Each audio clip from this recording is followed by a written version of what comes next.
40대 남편이 수영 수업을 받다가 경추가 골절이 돼서 전신마비가 됐다는 제보입니다. 네, 맞습니다. 이 제보 정말 좀 충격적이었는데요. 이 제보자분 남편과 함께 1년 정도 주 2회 새벽반에서 수영 수업을 들어왔다고 해요. 이 남편은 키 175cm에 몸무게 85kg. 평소 헬스는 하지만 수영은 아직까지 초보라고 합니다. 중간에 선생님이 몇 번 바뀌어서 최근 2달 정도 강사에게 수업을 받아왔대요. 자, 그러던 중에 지난 10월 23일 목요일이었습니다. 25명의 수강생 중에 7명만 수업에 참석한 날이었어요. 강사가 워밍업으로 3바퀴 돌고 어떤 자세로 수영을 해봐라 라고 하더니 갑자기 수강생 전부 물 밖으로 나가라고 했답니다. 그러면서 다이빙을 해보라고 했는데요. 왜 우리가 다이빙이라고 생각하면 이 양손을 모아서 머리 위로 쭉 뻗고 허리를 숙여서 이제 앞으로 내밀면서 입수하는 그런 자세가 생각이 나죠. 지금 자료 화면으로 보시는 저런 자세가 생각이 나실 거예요. 예. 저런 다이빙을 해보라고 했습니다. 제보자는 그날 수강생이 적어서 그런지 즉흥적으로 다이빙을 하게 한 것 같다고 주장을 했는데요. 이날 수업을 받던 남편, 다이빙을 한 직후에 경추골절로 전신마비가 왔고요. 하루아침에 온 집안이 풍비박산됐다고 합니다. 이 제보자인 아내분과 남편분은 수영을 1년간 배우긴 했지만 가장 실력이 낮은 반에 있었대요. 그런데 이날따라 강사가 갑자기 다이빙을 권유해서 하면서 이렇게 말했다는 겁니다. 체크포인트 짚어보죠. 자, 그냥 뛰라고요. 제보자 아내분의 얘기 직접 들어보시죠. 제가 뛰고 나서 이제 남편이 뛰니까는 뛰고 나서 저도 이제 물 밖으로 나오는 과정에서 뒤로 돌아보니까 조금 이상한 거예요. 사람이 안 올라오고. 그래서 얼른 들어가 보니까 사람이 이렇게 물속으로 처박혀서 떠오르길래 그때 이제 저도 보고 놀래서 다가갔고 시범도 없고 안전에 대한 설명도 없고 아무것도 없이 그냥 뛰어본 적 있으면은 한번 뛰어봐라 뛰는 걸 봐야 된다 하셔서 뛴 게 다예요. 어떤 자세 같은 거는 그런 설명은 없고 그냥 뛰어봐라 이렇게 네, 뛰어보세요. 그냥 뛰어라, 그냥 뛰어라, 교수님.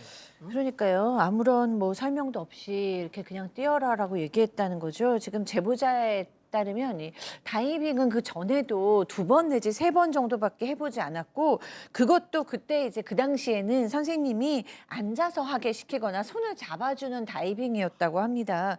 그런데 사고 당일 강사는 다이빙 해본 적 있냐 이렇게 조그맣게 물어보더니 몇몇이 조그만 소리를 2번 해봤습니다, 3번 해봤습니다 이렇게 얘기했더니 한번 뛰어봐라, 뛰는 거를 봐야 한다 이렇게 말했다고 지금 제보하신 분은 주장을 했어요. 자신 없으면 뒤로 가세요. 손 잡아 주세 달라고 하면 잡아드릴게요. 이런 말도 전혀 없었어요.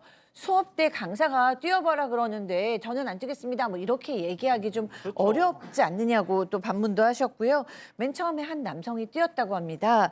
그리고 이 2번째로 아내가 뛰셨고 3번째로 이 남편이 뛰었다고 하는데 아내가 물 밖으로 나서 남편을 보니까 물속으로 이렇게 처박혔다가 떠오르는 걸 보았대요.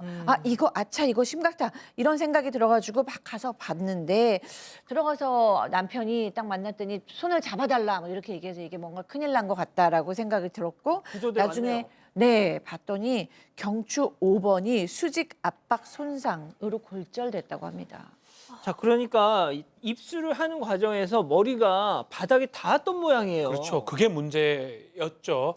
실제로 이 수영장의 총 길이가 25m인데 예. 시작하고 끝부분이 조금 낮아요. 1.1에서 한 1.2m 정도가 되는데 남편이 한 175cm 정도 된다고 하거든요. 만약 그냥 쓰면 가슴 정도 오죠. 아이고야. 저게 앞으로 쫙 가면 문제가 없는데 바로 밑으로 하면 사실은 골절 날 수밖에 없는 상황입니다.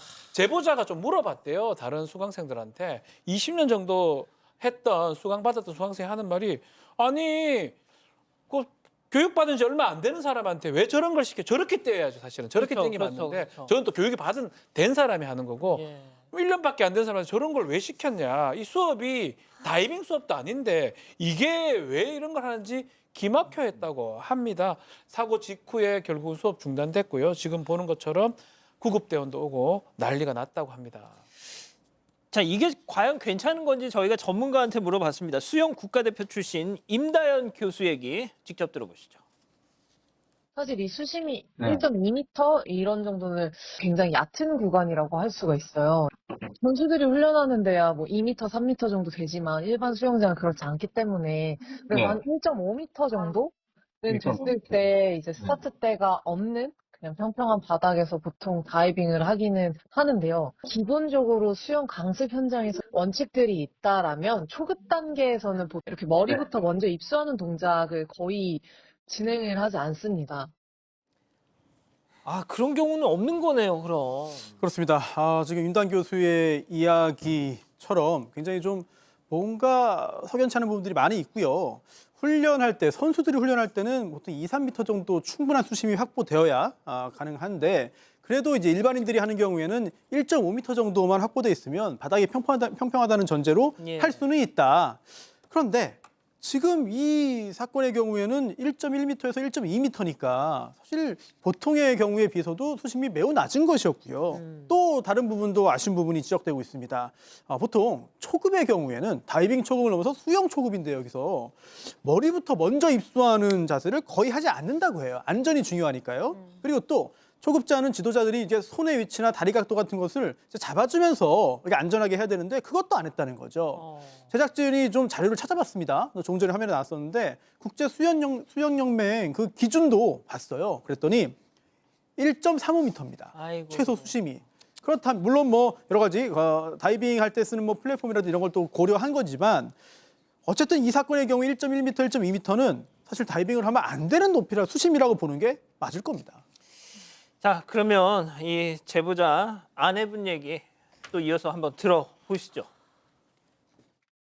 일단은 이제 경추가 골절되니까 일단은 마비인 상태죠. 손가락, 뭐 발가락, 팔, 다리 다 못 움직이고 근데 지금 기관절개도 해서 말을 못 하거든요.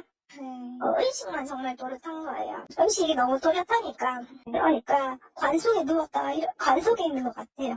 본인이.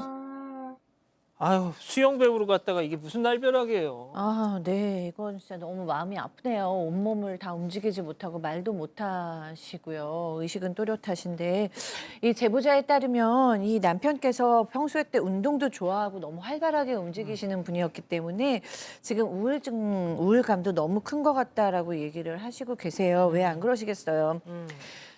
원래는 이렇게 수술을 하고 나면 재활치료를 받아야 되는데 지금은 뭐 인공호흡기를 끼고 있는 상태니까 재활치료 받기가 어렵고 기관절개로 말도 할 수 없는 상태죠. 그래서 밤에 잠들 때마다 남편 손을 꼭 잡고 이제 주무신다고 합니다.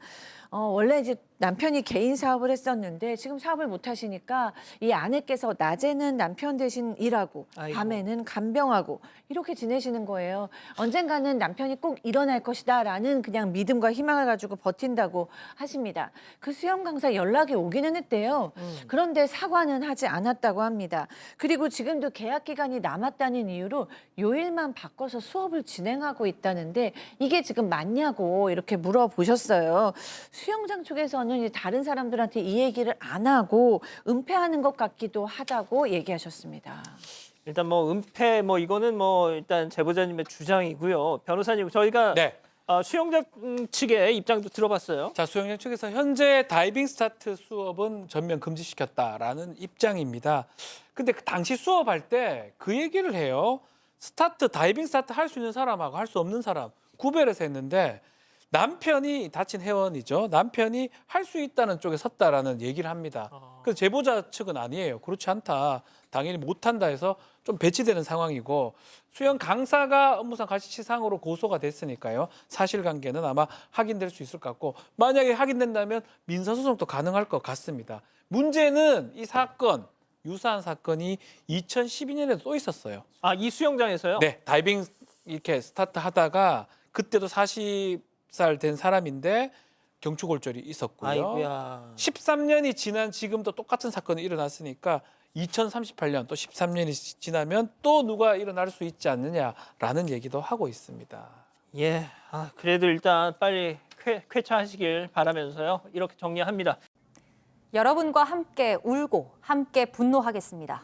지금 사건 반장에 제보하십시오.